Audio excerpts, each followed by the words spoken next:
Hello， 欢迎收看《Go Go 共哈发》，我是明华。看看我旁边这么大只的 girl 因为今天的 Go Go 共哈发 Go Go 集体单元呢，要带大家来看的就是宠物美容师了。要当宠物美容师呢，其实非常不简单哦，因为要有耐心，还要有 O 型，就是爱心了。带您看看喽。照顾宠物跟帮宠物美容这很不一样，怎么帮宠物美容可是一门大学问。今天我们的宠物美容师就是我们的 Angel， 你要特别问问他喽，要照顾我们的 girl 是不是真的要很有 O 型 ？O 型就是爱心了。Angel 帮我们说一下 O 型，所以都特别要注意什么？就是要注意宠物的情绪，还有它的一些动作。对，因为我们在做这个的时候，我们要很小心，不要让宠物受伤。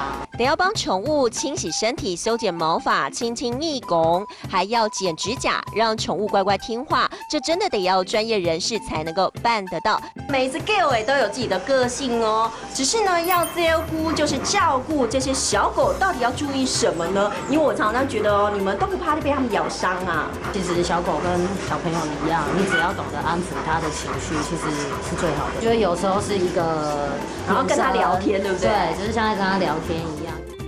看看 Angel 一下子跟 Gil 大做一股，一下子又得要帮他按摩。他说这样才能够让他们卸下心防。对宠物美容师来说，有爱心是一件很重要的事。鼓手照顾动物，爱有爱心。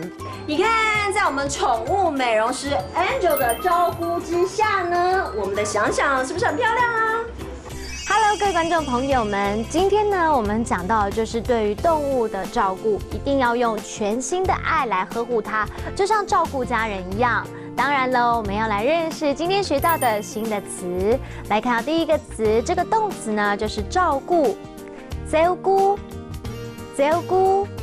第二个呢有手势哦，就是爱心，爱心，爱心。第三个，我们来学到一整句话，来看到就是照顾动物要有爱心，照顾动物要有爱心，照顾动物要有爱心。